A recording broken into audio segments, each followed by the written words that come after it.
Bikers laughed at an old veteran's boots, unknowingly mocking a legend whose hidden past could destroy them. This single moment of disrespect ignites a war for a small-town soul, pitting a warrior's code against a bitter, personal vendetta. If you're new here, subscribe and comment your location. Now let's begin. Hey, Pops, lose your horse? Those boots look like they marched through the Revolutionary War. The voice, dripping with condescension, cut through the comfortable morning chatter of the Desert Rose Diner. Every conversation at the checkered tablecloth booths and the worn Formica counter stuttered to an abrupt halt. All eyes turned toward the speaker, a man named David, dressed in a ridiculously pristine, brand-new leather vest that practically screamed, "Poser," sitting amidst a pack of 24 grizzled, authentic bikers from the Sons of Wrath MC. David was the poison that had brought this storm of leather and a menace to the sleepy, sun-baked town of Sierra Springs. The old man, Arthur, didn't even flinch. He simply continued stirring his black coffee with a slow, methodical rhythm, the spoon making a soft, hypnotic clink against the heavy ceramic mug. He was a solitary figure at the end of the counter, a monument in faded denim and a worn leather jacket that had seen more seasons than all the Sons of Wrath combined. But it was his footwear that had drawn David's contemptuous attention, a pair of ancient, scarred, yet impeccably polished combat boots, the leather soft and supple with age, molded to the shape of his feet over countless miles. "I'm talking to you, old-timer," David sneered, puffing out his chest and relishing his captive audience.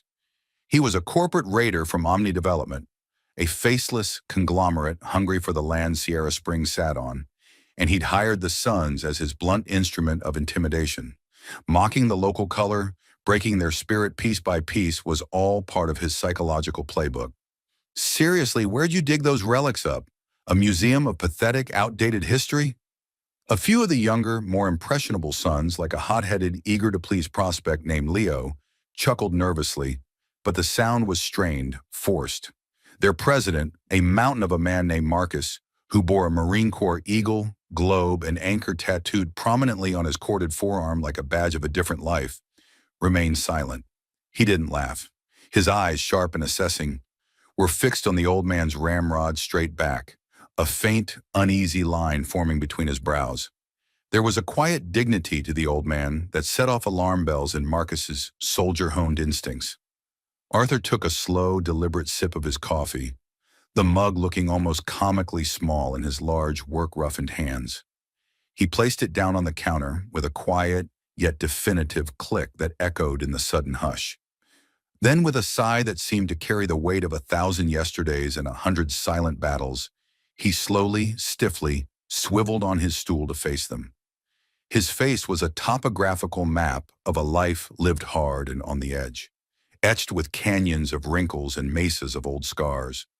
But his eyes were a startling, clear, piercing blue, holding a calm so profound it felt deeper and more vast than the desert sky outside. They settled on David, not with anger or fear, but with a weary, almost clinical assessment, as if studying a particularly unimpressive and noisy insect. "They're comfortable," Arthur said, his voice a low, gravelly rumble, the sound of tectonic plates shifting deep beneath the earth, a voice that commanded attention without ever needing to raise itself. David barked a laugh, a sharp, ugly sound that grated on the tense silence. "Comfortable? They look like they're one step away from the city dump. Just like this pathetic, backward town, clinging to your worthless junk, your worthless land. It's sad, really. It's time to move into the modern world." Arthur didn't offer a rebuttal. He didn't engage. Instead, he leaned over slowly, his movements stiff with age yet deliberate with a purpose that was both unnerving and fascinating. A profound hush fell over the diner, so complete you could hear the frantic buzz of a fly trapped against the window pane and the low hum of the neon open sign. He began to unlace his left boot with a practiced, unhurried ease. "What are you doing, old man?" David scoffed, though a thread of genuine confusion and unease now wove through his performative bravado.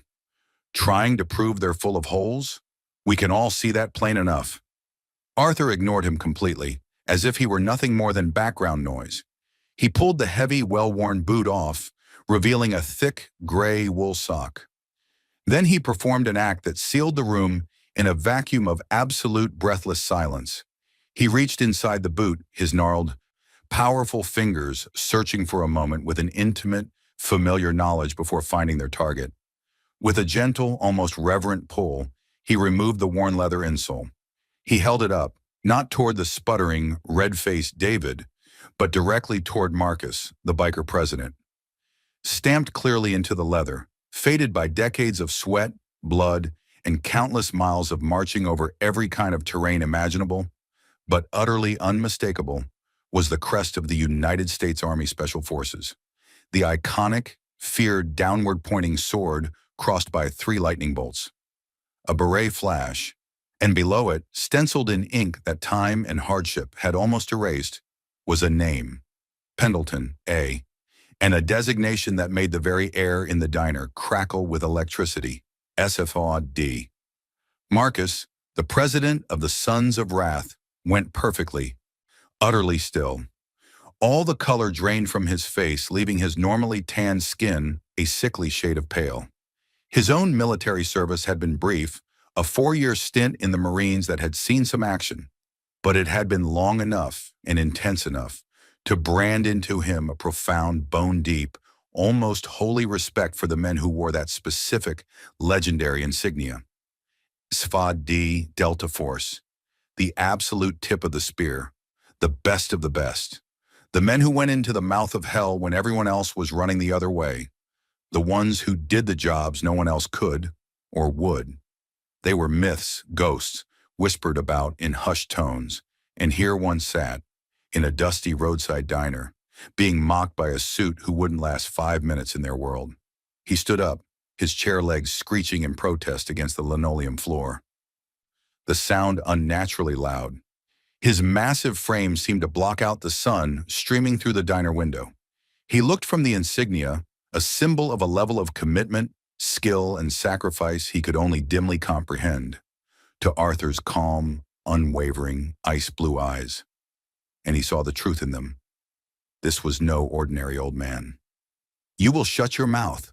Marcus's voice was low, barely above a whisper, but it carried the force of a sledgehammer, a command that brooked no argument and silenced the room even further. He wasn't talking to Arthur. He was staring directly at David, his gaze burning with a cold, dangerous fire. "You will show this man the respect he has earned 1,000 times over, or you will find another ride back to whatever glass and steel prison you call home, and you will do it now." David's smug, superior expression shattered into 1,000 pieces of stunned, sputtering outrage. His face flushed a deep, mottled red. "What? Marcus, have you lost your goddamn mind? He's a nobody, a senile old coot who can't even afford new boots.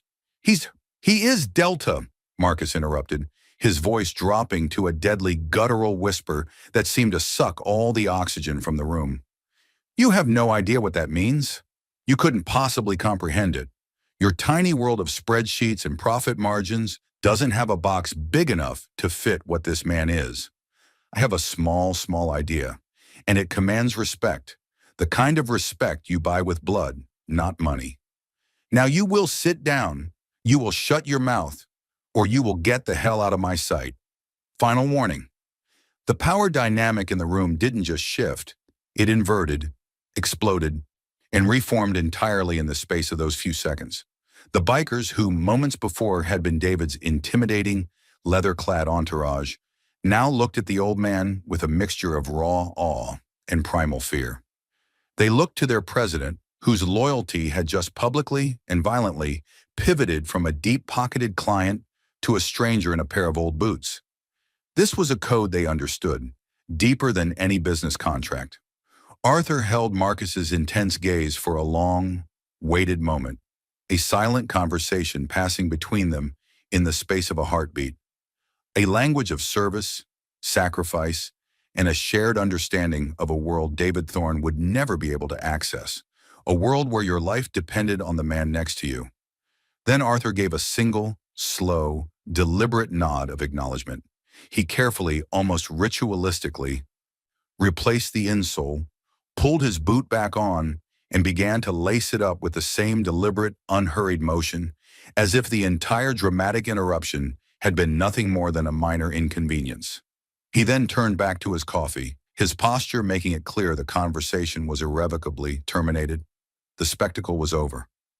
David stood there, rooted to the spot, his face a thundercloud of fury, humiliation, and utter disbelief. He had been publicly neutered, emasculated in front of the very men he was paying to project his power and fear. The entire carefully constructed plan to intimidate Sierra Springs was crumbling because of one unassuming old man and his goddamn ancient boots. His eyes, burning with a hatred that felt unnervingly personal and deep-seated, bored into Arthur's back, as if trying to ignite the worn leather of his jacket through sheer will and malice. The confrontation at the Desert Rose Diner became the shot heard round Sierra Springs. The story spread through the small town with the speed of a grease fire, leaping from porch to porch, shop to shop. The quiet, solitary Arthur Pendleton, who lived in a modest, tidy cabin on the ridge and kept to his own quiet routines, wasn't just a veteran. He was Delta, a living legend. And he had faced down the corporate bully and his entire gang of biker muscle without even raising his voice, without a single threatening word. He had simply shown them who he was, and that had been enough. That evening, as the sun dipped below the rugged horizon, painting the sky in a spectacular, fiery tapestry of orange, purple, and crimson, a small, determined delegation from the town council found Arthur behind his cabin, splitting logs for his winter woodpile with a powerful, practiced, rhythmic swing of his axe. The group was led by a woman named Elena, the town's mechanic, auto shop owner, and de facto leader, a woman whose hands were just as capable and strong with a wrench as they were with comforting a scared child. With her was the town's mayor, a gentle, kind-hearted, but perpetually overwhelmed man named Mr. Higgins. "Mr. Pendleton," Elena began, her voice respectful but layered with a steel resolve that had been tempered in her own life struggles. She wiped a smear of grease from her cheek with the back of her hand, a gesture that was uniquely hers. "What you did today, you have no idea what it meant to people.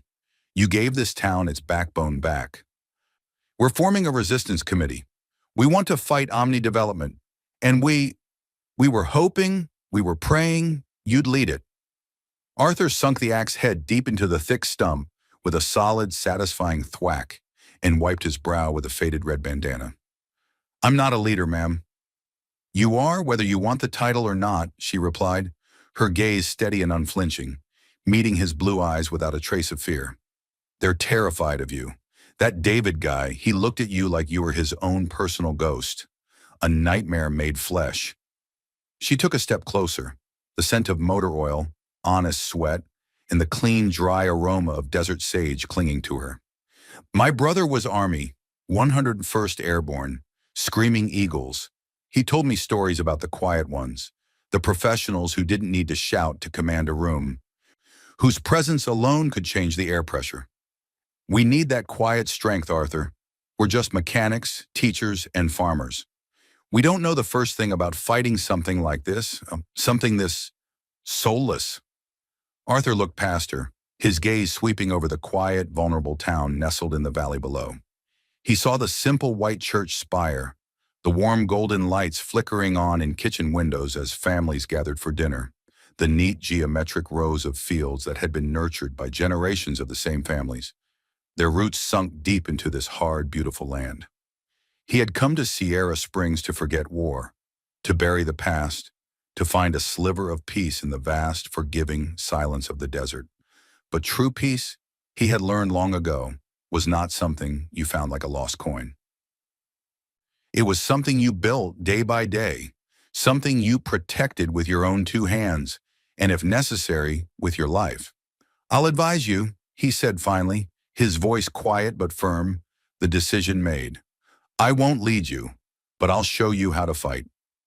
The very next day, the war for the soul of Sierra Springs began in earnest. It was not a war of bullets and blood, not yet, but a war of wills, of pressure, of psychological attrition. Arthur's first lesson, delivered in the back room of Elena's garage, was intelligence gathering. He had Elena and a hand-picked team of volunteers use their smartphones not for social media, but for surveillance, documenting every Omni-development vehicle, logging license plates, times, and detailed descriptions of every interaction with David or the Sons of Wrath. He taught them about patterns of harassment, about the critical importance of creating a meticulous, time-stamped, unassailable paper trail that would stand up in any court. He set up a rotating watch schedule, using the strategic high ground of his cabin to monitor all major access roads into the valley with a pair of high-powered binoculars, his military eye missing nothing, every movement logged and analyzed. David's tactics escalated, but they were now met with a wall of organized, silent, observant resistance. The Sons of Wrath, still operating under Marcus's financially obligated but increasingly reluctant and disgusted command, engaged in louder, more blatant intimidation, blatantly revving their engines late into the night, parking in menacing, silent rows in front of local businesses, their collective stare of physical weight. But the dynamic within the club had fractured. Marcus, haunted by the sight of that Delta Insignia, a symbol that represented everything his own Marine service had aspired to be, gave his orders with a distinct lack of conviction, his heart and his honor no longer in the game. The younger members like Leo, who had initially been thrilled by the easy money and the thrill of playing the heavy, now felt a creeping, uncomfortable shame, especially when they saw the town's children watching them from behind curtains and screen doors with wide, fearful, innocent eyes. One of them, the prospect Leo, was given the distasteful task of slashing the tires on the town's vital, irreplaceable farming equipment. As he crept behind the feed store under the cloak of a moonless, inky black night, the desert chill seeping into his bones, a calm, disembodied voice spoke from the deep shadows of the loading dock, a voice that seemed to come from the darkness itself. "That's a costly mistake, son, for the farmer who needs to feed his family, and for your own soul." Leo nearly leaped out of his skin, fumbling the switchblade in his suddenly sweaty hand. Arthur Pendleton was sitting on an overturned crate, as still as the surrounding rocks, meticulously field stripping an old but perfectly maintained Colt 1911 pistol, the components laid out on a clean, oil-stained rag before him, the metal gleaming faintly in the scant starlight. "Holy hell, old man! How do you just appear like that?" Leo stammered, his heart trying to beat its way out of his chest. A cold fear gripping him that had nothing to do with physical danger and everything to do with being in the presence of something far greater than himself. "You walk like you're trying to punish the ground," Arthur said, not even glancing up from his work, his fingers moving with an effortless, practiced precision. "And you breathe like you're announcing your arrival to the whole county. If you're going to choose a path of dishonor, at least have the professional courtesy to be quiet about it." Leo, instead of responding with the anger he usually defaulted to, found himself utterly mesmerized, humbled. The quiet, absolute, unshakable authority the old man projected was more intimidating than any shouted threat from Marcus or any other biker he'd ever known. Are you really Delta Force?" he whispered, the words feeling both sacrilegious and awestruck, as if asking a priest if he'd really seen God. Arthur finally looked up, his blue eyes seeming to pierce through the darkness directly into Leo's soul, seeing every bad decision, every moment of weakness, every flicker of doubt. "That was a lifetime ago," he said, his voice low and serious, devoid of nostalgia or pride. "It was a simple statement of fact. Why are you doing this, kid? This isn't your fight. These people have done nothing to you. They're just trying to live their lives."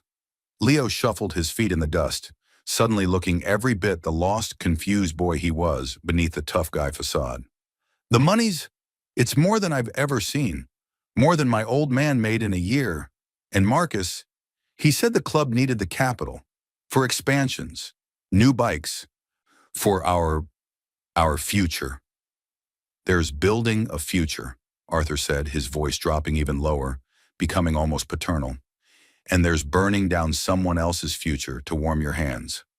A man's worth isn't measured by the patch on his back or the money in his pocket, but by the moral lines he draws in the sand. and the ones he refuses to cross, no matter the cost. You need to decide which side of that line you want to stand on, son. And you need to decide soon because a storm is coming, and when it hits, there won't be any middle ground left.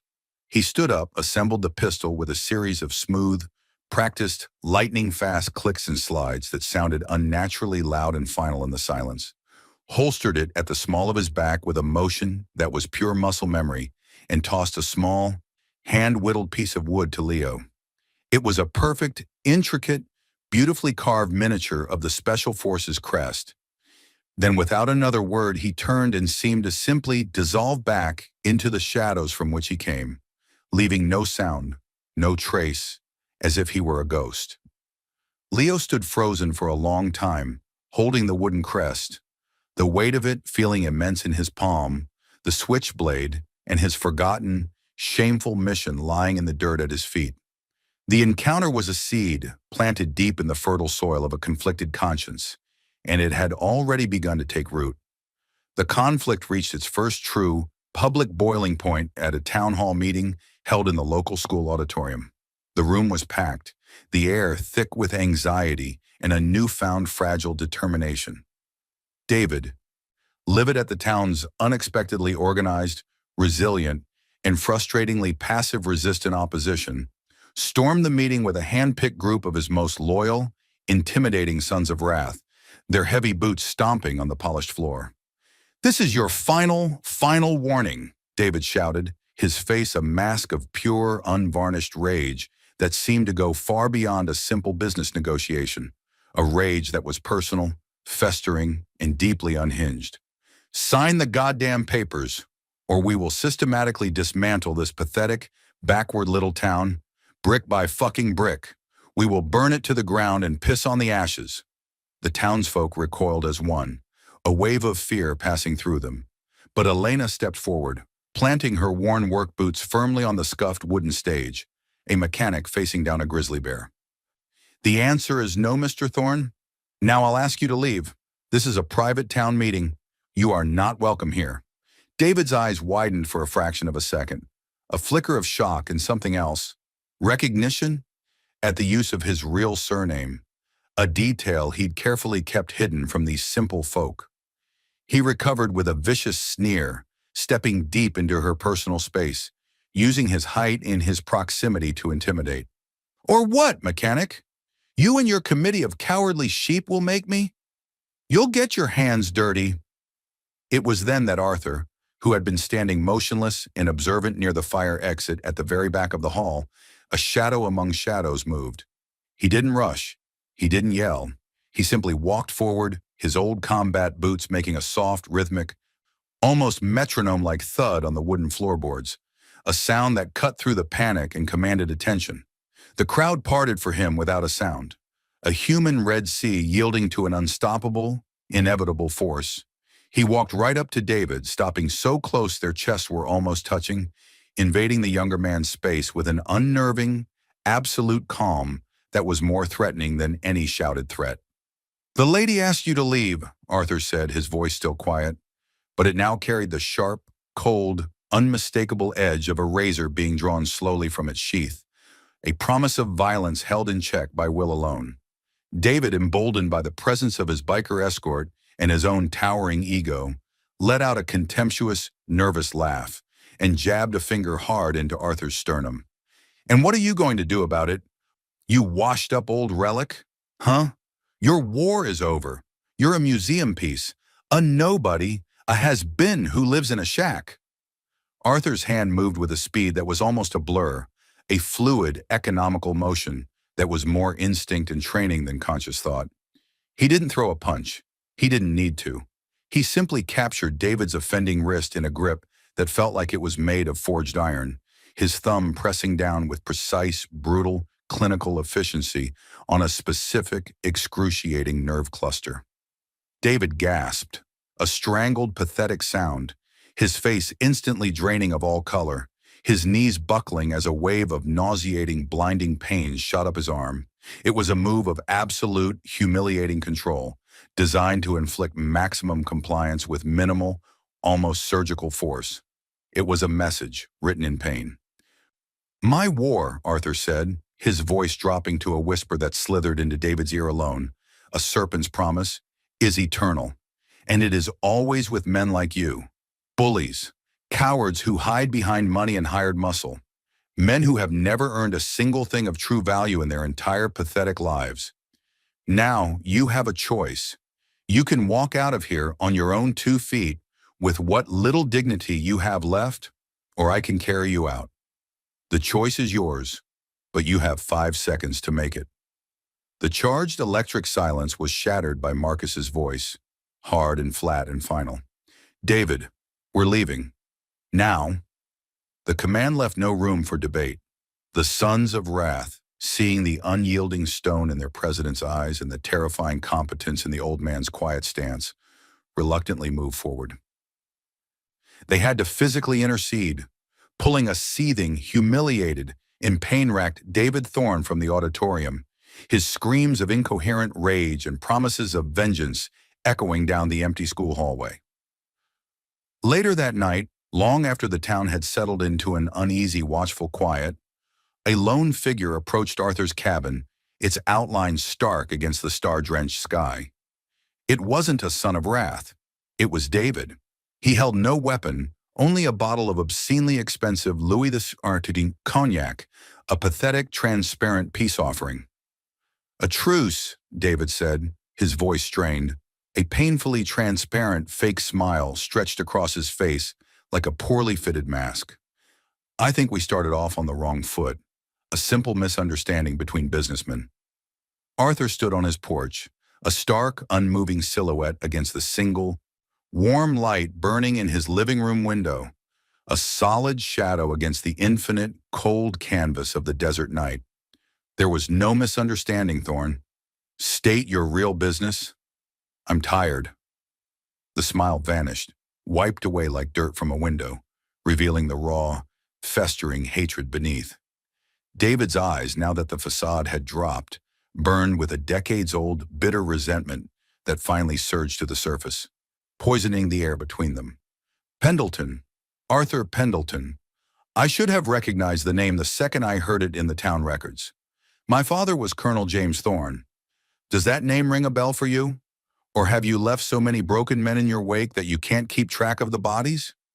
Arthur went very, very still, his posture shifting from relaxed readiness to the absolute, predatory stillness of a wolf that has just heard the snap of a twig in the dark.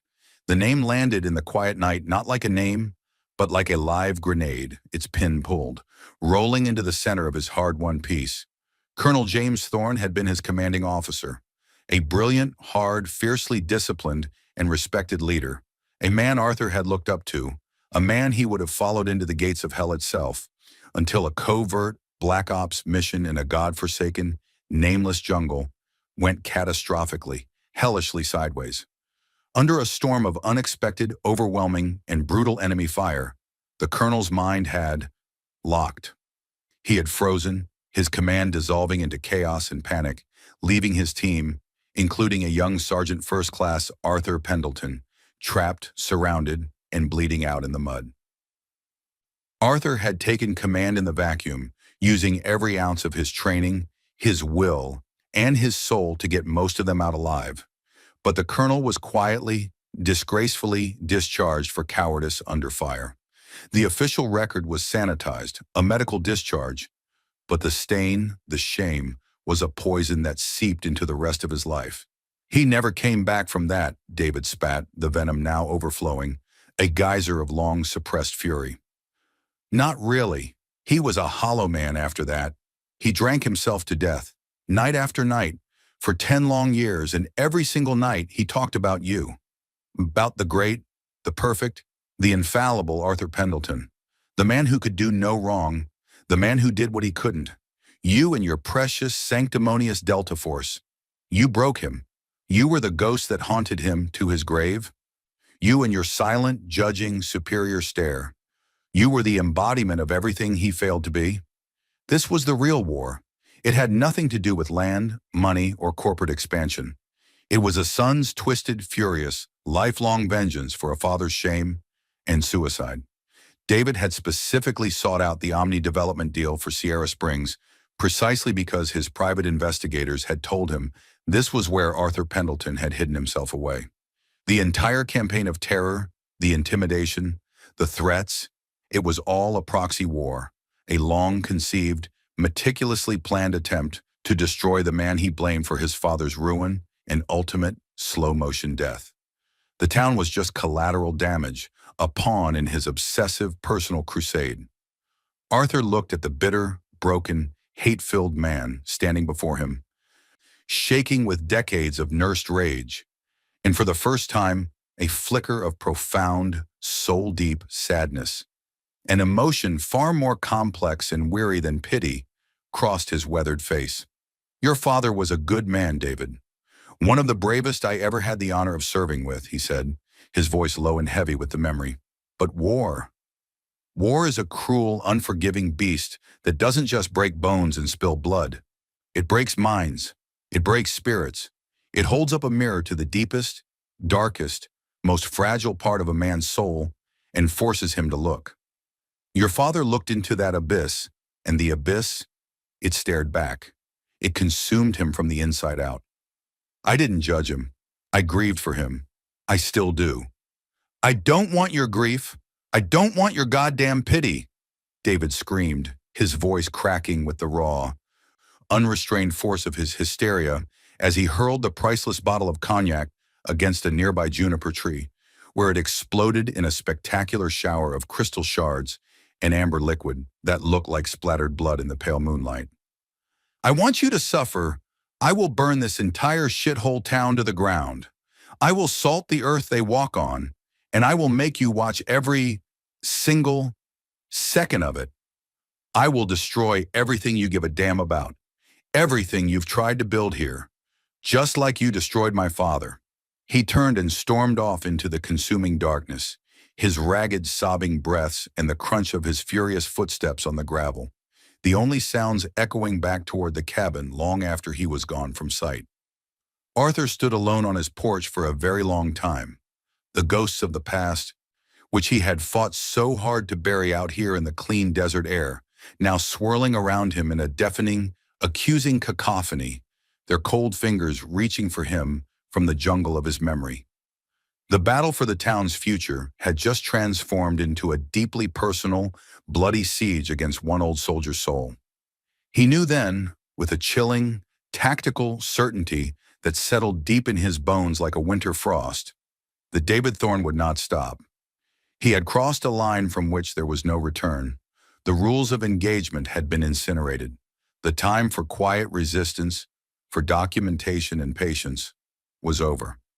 A storm of pure, unadulterated vengeance was coming, a hurricane of hatred aimed directly at him, and Arthur Pendleton would have to reach back into the darkest, most lethal, most unforgiving parts of himself, into the man he had tried so hard to leave behind in those jungles and deserts, and become the weapon he had once been, one last time, to meet it and protect the innocent people who had, against all odds, become his to protect.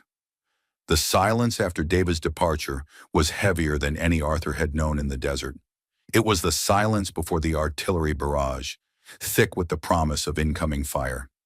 He stood on the porch until the moon was high, his mind no longer in the peaceful desert, but back in that steaming, claustrophobic jungle. The smell of damp rot and cordite filled his senses, the sound of Colonel Thorne's broken whimpers echoing in his ears, a sound he'd carried for 30 years like a stone in his soul. Now the sun was here to collect a debt written in blood, and he intended to use the entire town as currency. He didn't sleep. He spent the night checking his cabin's perimeter, his movements silent and efficient, a ghost in his own home. At first light, he was at Elena's garage.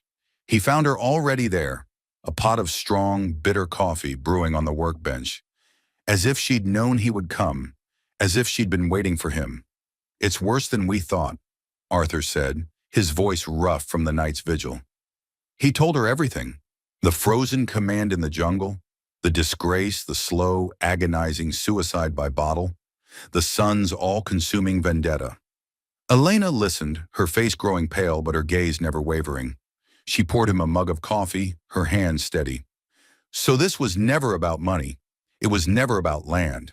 It's about a ghost, Arthur replied, accepting the mug, the warmth a small comfort against the cold truth. And he's going to use this town as a sacrifice to lay it to rest. He'll escalate. The gloves are off now. He's declared total war. The first blow fell not with a whisper, but with a thunderclap of malice that shocked the town to its core. That afternoon, the historic grain silo on the Henderson farm, a landmark that had stood for a century, a symbol of the town's agricultural heart, was dynamited. The explosion rocked the entire valley, a deep percussive whoomp that felt like a punch to the chest, sending a plume of dust and splintered wood high into the azure sky. There were no witnesses but a single, custom-made motorcycle grip, the kind used exclusively by the Sons of Wrath, was found tossed carelessly in the field like a calling card. This wasn't intimidation anymore. This was annihilation. The town was gripped by a new, raw, primal fear. This was an attack on their history, their identity, their very reason for being. Marcus and the Sons arrived as the dust was still settling, the acrid smell of explosives hanging in the air. The president's face was a mask of cold, murderous fury. He didn't bother with words. He strode directly to David, who was watching from the climate-controlled comfort of his rented SUV, and ripped the door open, grabbing him by the throat and slamming him against the vehicle. "That was a landmark, you psychotic bastard!" Marcus roared, his voice trembling with a rage so pure it was almost holy. "We're done. The deal is off. I should kill you right here and save the state the trouble." David, gasping for air, his eyes bulging, managed a strangled, gurgling laugh. "Too late, Marcus. You're in this now, up to your neck. You think your reputation is mud if you walk away? What do you think happens if I tell the authorities it was your boys who provided the explosives? Your clubhouse where you stored the C4? You'll all go away for domestic terrorism. This is a partnership now, whether you like it or not. You're mine." The threat was a masterstroke, a checkmate of coercion. It wasn't just about reputation or money anymore. It was about freedom, about spending the rest of their lives in a concrete box. Marcus's grip loosened, the fight draining from him, replaced by a sickening, helpless realization. He was trapped. His club was trapped. They were all pawns in David Thorne's mad game. As the Sons mounted their bikes to leave, the air thick with their collective shame and impotent fury, Leo once again did not move. He looked at the crying Henderson family, at the blackened scar on the land, and then at Arthur, who stood watching with the calm of a man who had seen true apocalypse. Leo walked over, his young face set in grim lines. "I'm not leaving," Leo said, his voice firm, his eyes clear and decided for the first time. He looked at Arthur, a student addressing his master. "You were right about the line. He's on the other side of it. I'm staying on this side." Arthur gave a grim, approving nod. "Then it's time you learned how to really fight. Not with switchblades and petty vandalism. With your mind, and if it comes to it, with your hands." With the Sons of Wrath now unwilling, blackmailed participants in David's war, the atmosphere in Sierra Springs turned toxic, the air itself seeming to curdle. David's new enforcers, a crew of 6 hardened, soulless ex-cons, led by a scarred, hulking brute everyone called Jaw, became brazen, their actions crossing from intimidation into outright terrorism. They didn't just threaten, they acted. They firebombed the town's only fire truck, rendering it a charred skeleton. They poisoned a farmer's well with diesel fuel, contaminating his water supply for a year. They left a gutted, mutilated coyote on the steps of the elementary school, a message so vile it made parents physically sick. Arthur's strategy shifted instantly from a defensive posture to one of active, organized resistance. He turned Elena's garage into a command center, a war room smelling of oil and determination. A large, detailed map of the town was pinned to the wall, with colored pins marking every incident. He organized the townsfolk into shifts, creating a 24-hour watch with a network of CB radios, turning farmers and mechanics into a coordinated, if amateur, intelligence network. He taught them basic field medicine, how to create makeshift barricades, and how to use the desert itself, the arroyos, the mesas, the thick stands of chaparral, for cover and concealment. He was turning shopkeepers into a guerrilla militia, and they were learning fast, their fear transforming into a fierce, protective resolve. One evening, as Arthur was showing Elena how to quickly disable a vehicle by pulling the distributor cap, a vital tactic for immobilizing threats, their hands touched over the engine block. A jolt, hot and entirely unexpected, passed between them, a live wire of connection. Elena looked up, her eyes wide, her lips slightly parted in surprise. Arthur's breath caught in his throat. For a fleeting, stolen moment, the ever-present danger, the constant tension, faded into the background, replaced by a different, more primal, more human tension. "You know," Elena whispered, her voice husky, "for a man who's all about control and procedure, you're making my hands shake." Arthur's gaze dropped from her eyes to her lips, then back again. The world narrowed to the space between them in the garage, the single bare bulb overhead casting long shadows. "Some things," he said, his own voice rough with an emotion he'd long suppressed, "are worth losing a little control over." The moment was shattered by the frantic, static-laced crackle of the CB radio on the workbench. "They're at the water tower. I repeat, they're at the water tower. They've got tools and canisters. I think they're going to poison the water." The final battle for Sierra Springs was triggered by the most essential, life-giving resource in the desert: water. David, in his ultimate act of scorched earth vengeance, had Jaw and his crew attempt to breach the town's water tower, to poison the reservoir and render the town uninhabitable. Under a moonless, pitiless sky, Arthur, Elena, Leo, and 24 determined, grim-faced townsfolk met them there. They formed a silent, unyielding line in the darkness, their figures illuminated by the headlights of a few pickup trucks, a thin blue line against the coming darkness. "It's over, Thorne," Arthur's voice cut through the night, calm and absolute. "The state police have your entire operation documented. They're on their way. Your father's ghost won't be appeased by this." "Nothing will be." "Screw my father's ghost," David screamed, emerging from the shadows, his face contorted into a mask of pure, raving insanity. "Screw all of you. Get them. Burn it all." Jaw and his men charged, a wave of focused violence. But this time, the townsfolk didn't flinch.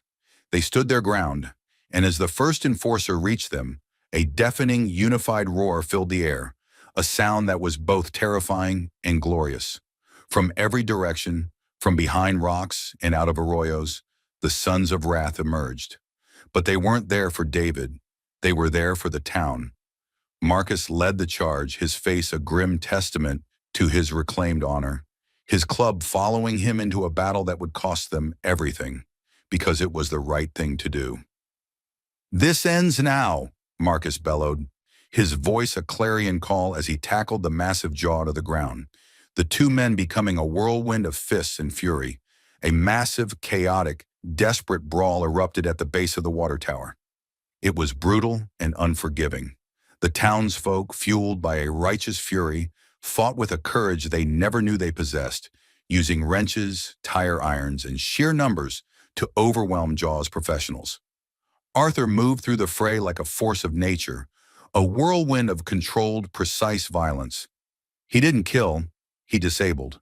A dislocated shoulder here, a shattered kneecap there, a precise nerve strike that dropped a man like a sack of potatoes.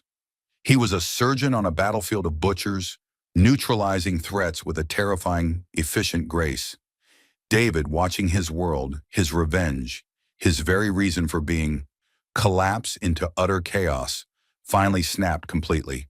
He pulled a 9mm handgun from his waistband, his hands shaking, and aimed it at Arthur's back, who was effortlessly disarming two of Jaw's men.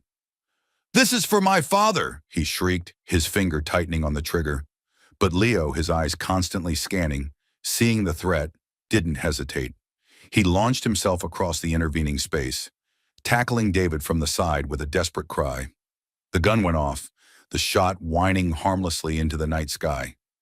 Marcus was on them in an instant, a avenging angel in leather, wrenching the weapon from David's grasp and pinning him to the dirt, with a knee pressed hard into his back, the fight gone out of him, replaced by broken, defeated sobs. Sirens wailed in the distance, growing rapidly, gloriously closer.